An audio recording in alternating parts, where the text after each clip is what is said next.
Good day. I am your host, Craig Wynn, and this is the Yahowah blog. Today's program is going to be about the covenant, what it represents, how you can participate in it, what God is offering, and what he expects from us in return.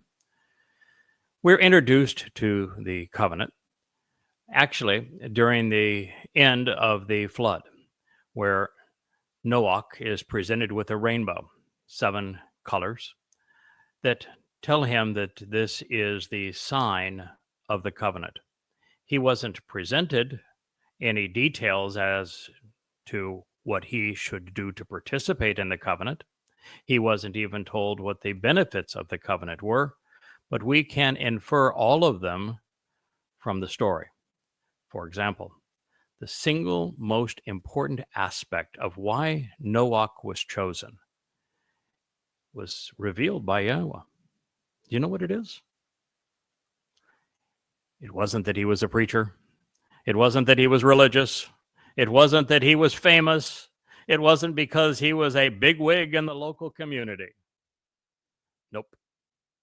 It was because he disassociated from the religious and political establishment of his day. He lived set apart and separate from them. He was not religious. He was not political. He was not a social climber. He was set apart from all of that. Turns out that's the lone prerequisite of the covenant. And second, do you know why Noah benefited and was kept safe along with his family from the flood that ensued and took all of those with an asalma in the region of the Dead Sea, which is where this flood ensued? It's because he listened to what Yahweh said, and he responded, doing what God had asked. Turns out that is another of the 5 requirements of the covenant, that we listen to God and respond, doing as he asked. We're next introduced to the covenant as Abraham, his name at the time was Abram, and Sarah, her name at the time was Sarai, were walking out of Babylon. So perhaps you see the connection already. God did not approach them until they had left Babel, until they were disassociating themselves from Babel, which is the confusion that is derived by confounding people through the intermixing of truth and lies, through the integration of religion and politics. They had made the decision to leave all of that behind and to walk away, separating themselves from the religious and political culture of man. They walked away from Babylon. That is what made them accessible. That is why, of all the people on earth, Yahweh chose them, because they had made a conscious decision, an informed choice to disassociate themselves from Babel. And it is no surprise that in Yirmiyahu we read that Yahweh is pleading with his people to come out of Babylon today. So he engaged with these 2 people because they met the initial requirement of the covenant, which is to walk away from your country, from the family of man, from the things that establish countries, the very fabric of human civilization, which is the integration of religion and politics. It has always been that way. It continues to be that way. It is the very thing that we must distance ourselves from, separating ourselves from, if we wish to be part of the covenant family. I know it sounds ironic that with all these religions claiming that they hold the keys on how to be part of God's club, the opposite of what they claim is true. Rather than be religious to know God, you must be unreligious, indeed anti-religious, to know God. And you must also be apolitical. These were the initial conditions, indeed the prerequisite of the covenant. And until Abraham and Sarah had walked away from Babel, there was no contact. Once they had the contact between Yahweh and these 2 individuals, was frequent. As the covenant develops, we have Yahweh meeting with Abraham again. And the next contingent condition of the covenant is for him to walk to Yahweh to become perfected. He did not tell Abraham to be perfect. If he had, Abraham would have failed. Abraham was not a particularly good man. Abraham was not a particularly bright man. When you read the interchange between Yahweh and Abraham, you are not impressed with this man's intelligence. And when you read what he did to his wife to enrich himself, pimping her out for sheep, it's for darn sure he was not a man of character. So, clearly, God did not ask Abraham to make himself perfect. What he asked him to do is walk to me to be perfected. So now you must understand, how does one walk to Yahweh and become perfected? There's only one path to walk to Yahweh. It begins with the door that is labeled Passover, Pesach. The next step is through the threshold of matzah, which is where we are perfected, and I'll speak to that in just a moment. We then proceed into God's home as his children on Bokurim, which means firstborn children, where we are enriched and empowered by God. This leads to the fourth step along the way. It's the next mikre to be fulfilled. It is Shavuah. It is a harvest of multiple forms of grain, and therefore both of Goyim and Yehudim, and it is on our immediate horizon. It will take place on the 22nd of May, 2026, 7 years before Yahweh's return with the Messiah, Dod. Following that, there are 3 successive mikre that will be fulfilled together on this path to walk to God, all in year 6000 Yah, which is 2033. If you're Jewish and you are confused and think that it isn't just 9 years before year 6000 Yah, you have been played for a fool, unfortunately, by Maimonides. His reasoning was completely not only irrational, but ignorant. He did not follow what God said in the Torah because he preferred his own Talmud and his own religious ideas to what God instructed. On Teruah, there is the final harvest, this of olives and therefore of Yisraelites.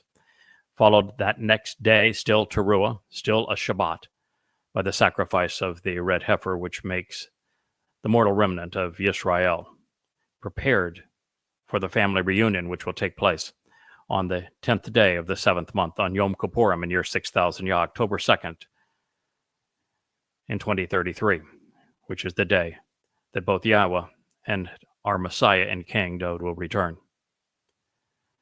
This then leads back to where we all began, to Sukkah, to camping out with God. Yahweh will restore the earth to the conditions experienced in Eden, which means there will be no politics. There will be no religion. There will be no religious people, no political people, no militant or military people as well, no patriots.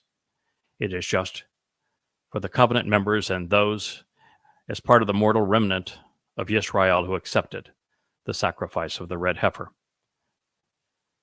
This is the path that we walk to Yahweh. Now, since the instruction was walk to me and be perfect, become perfected, the only way to do that is to capitalize on the first 2 of the mikre. These are Moed mikre that Dod himself, our Messiah and King, fulfilled in his second of 3 lives. He fulfilled Pesach, Matzah, and Bokurim in 33 CE, which was year 4000 Yah. And on Passover, as the Passover lamb, his physical body, his bashar, served as the herald to open that door, to make it possible for us to move through this portal from being stuck in 3 dimensions and enter the 7-dimensional realm of Yahweh, and to be immortal as it relates to the 4th dimension, which is time. This is the doorway to God's home. It's the doorway out of this mortal physical existence, which is decaying all around us, and into God's presence. But to enter God's presence, we must be perfected. And the way that God went about perfecting us is through unyeasted bread, matzah. And on this day, after serving as the Passover lamb using his bashar body, Dod's nephesh soul carried our guilt, the guilt of every covenant member, of every Israelite that would avail himself or herself of the sacrifice. His soul was burdened with our guilt, and his nephesh carried our guilt into Sheol to deposit it there. And because he carried our guilt into Sheol to leave it there, it can never be seen again. Sheol is the place of ultimate separation. It's the place where there is no light. It is the place of no escape. And so by taking our guilt and putting it in Sheol on matzah, we are perfect. There is no evidence against us. Everything that we have and may inadvertently do that is inappropriate going forward has been removed from us, allowing Father and Son to perfect us. This then, of course, leads to Bikurim, where the firstborn of Yahowah, Dod, signed our adoption papers so that we could enter Yahweh's family. This is how we meet the second condition of the covenant. It is how we walk to Yahweh to become perfected.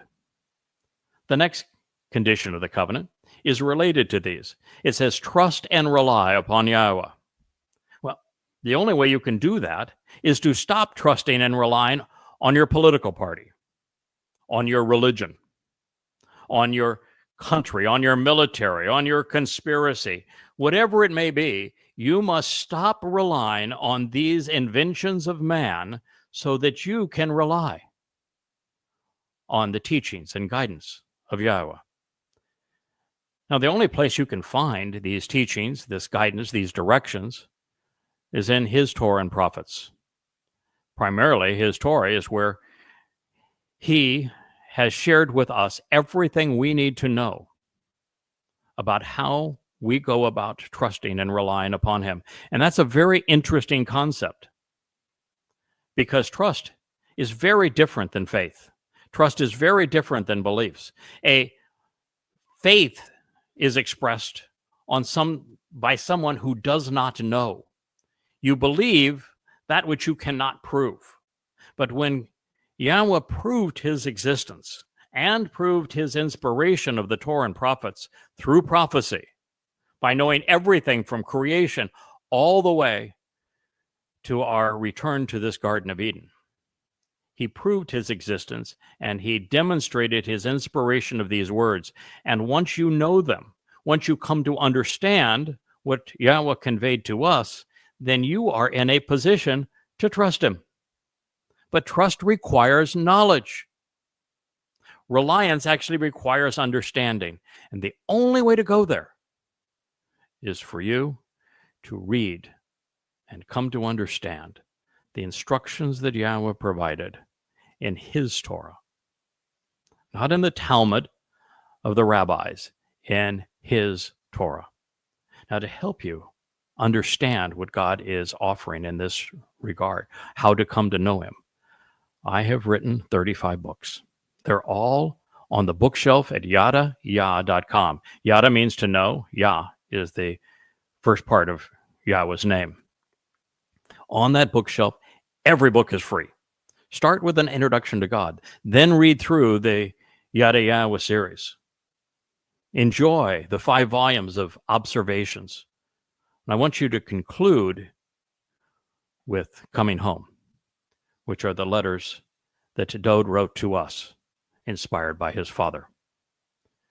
So, because these books are all based upon more accurate and complete translations of Yahweh's testimony as derived from the oldest manuscripts, particularly the Dead Sea Scrolls, you will find the truth. You will come to know God as he revealed himself.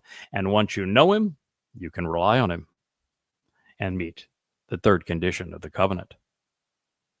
The fourth condition that Yahweh presented to Abraham as they were developing their relationship is to closely examine and carefully consider these instructive conditions of the covenant relationship. He asked him to be observant, to use his eyes, to use his ears, to listen and to see, so that he could come to understand everything that God had shared with him. Appreciate the fact that God was now on his fourth condition of the covenant, the fourth thing that he is asking of us, that we first walk away from the babble of religion and politics, that second, we walk to God along the path that he has provided through the Moed Mikre, so that we are perfected by him. The third is to study his testimony to the point that we can come to trust and rely on him. And the fourth is to be observant, to closely examine and carefully consider each of these, which will be 5 conditions of the covenant, so that we can benefit from the 5 benefits of the covenant. So the fourth is to be observant. It is one of the reasons that Yahweh, in the second statement that he etched in stone, after telling us, do not be religious, don't even be around religious people, don't get yourself even caught in a religious institution. He then tells us that fathers have corrupted their children to the 3rd and 4th generation, and that because of that, there will be thousands who will benefit from these terms and conditions of the covenant. Now, thousands amongst billions is 1 in a million. That's how rare it is for those who are listening to these words to capitalize on the opportunity of a lifetime, of lifetimes, plural. So that's the 4th condition of the covenant. The 5th is that Yahweh wants us to have a full appreciation of how this covenant family models the ideal human family, and how this covenant family is separated from, totally distinct from, cut apart from the world's most popular institutions, religion and politics, for example. So the 5th condition of the covenant is that we're asked to circumcise our sons on the 8th day. And by doing so, he doesn't give even an amount that you need to cut off. There's no special ritual involved. In fact, none. He just says, circumcise your sons on the 8th day, which is to cut a tiny portion of the foreskin. And the reason for that is by cutting, which is the same term he uses in establishing the covenants, karat. By cutting this foreskin, we are showing as parents that we want to raise our children to remember Yahweh, to be part of his covenant family. It's the highest calling we have here on earth. And it tells us that we understand that on the point of the male anatomy that is responsible for inseminating new life and beginning a family, that we won't forget this correlation between these things. And we appreciate how being set apart and cut away from the institutions of man sets us apart and separates us unto the family of God.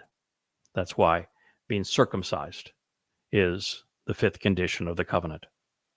Now, for those 5 conditions, those who meet those 5 conditions, who accept those 5 conditions, who, going back to the time of Noah, listened to what Yahweh said, didn't argue with him, and opted to capitalize on his advice. Those who do so will receive the 5 benefits of the covenant. They were all delivered by father and son, working together during the fulfillment of the first 3, Moed Mikre. Moed means restoring witness to the eternal testimony, and Mikre are invitations to be called out and to meet with God. The first 3, Pesach, Matzah, and Bikurim, were not only fulfilled by David, our Messiah, the very Son of God, our returning King. It is only when you come to know why he did so, when he did so, how he did so, and the result of him fulfilling Pesach, Matzah, and Bikurim, that you can truly understand the mindset of God and the heart of his chosen Messiah. I think that the single greatest discovery in human history is when, about 2 years ago, I was able to ascertain by reading Dode's Mizmor, his letters to us, and reading through the Torah and prophets, that it was Dode who was the Messiah, who was the Son of God, and he is the one who returned to fulfill Pesach, Matzah, and Bikurim. He was the Passover lamb. His soul carried our guilt into Sheol, never to be seen again. And the firstborn of Yahowah signed our adoption papers into this covenant family on Bikurim, firstborn children. And so by doing those things, we are immortalized, living forever as a result of Pesach. We are perfected and therefore able to live in Yahweh's presence forevermore on Matzah. We are adopted into the covenant family on firstborn children, Bikurim, where God enriches us and empowers us, enlightening and emancipating us. All five represent the benefits of the covenant. So now you know. The covenant is the reason that Yahweh created the universe. It is the very reason that we exist. It is the single most important part of God's story. And there is only one of them. Those who believe that they are part of a new covenant and that their new covenant is the New Testament are not only wrong, they've been played for fools. There is only one covenant. And when it is renewed, the only distinction between the covenant as it exists now and our participation in the covenant when it is renewed on Yom Kippurim for the benefit of Sukkah in year 6000 Yah on the 2nd and 7th of October in that year, 2033, is that the Torah that I'm sharing with you will not need someone like myself to convey it to you, because Yahweh is going to inscribe a copy of his Torah instructions inside of us, making it literally the part of the fabric of our lives, so that when we live with him and explore the universe together, we will have his guidance perfected within our being every step of the way. There is only one covenant. I have shared with you its conditions. I have shared with you its benefits. You are free to take advantage of them. You may not change them. What you do relative to these instructions will determine your fate. I am Craig Wynn. I am speaking for the creator of the universe. His name is Yahweh, and this has been the Yahowah Blog.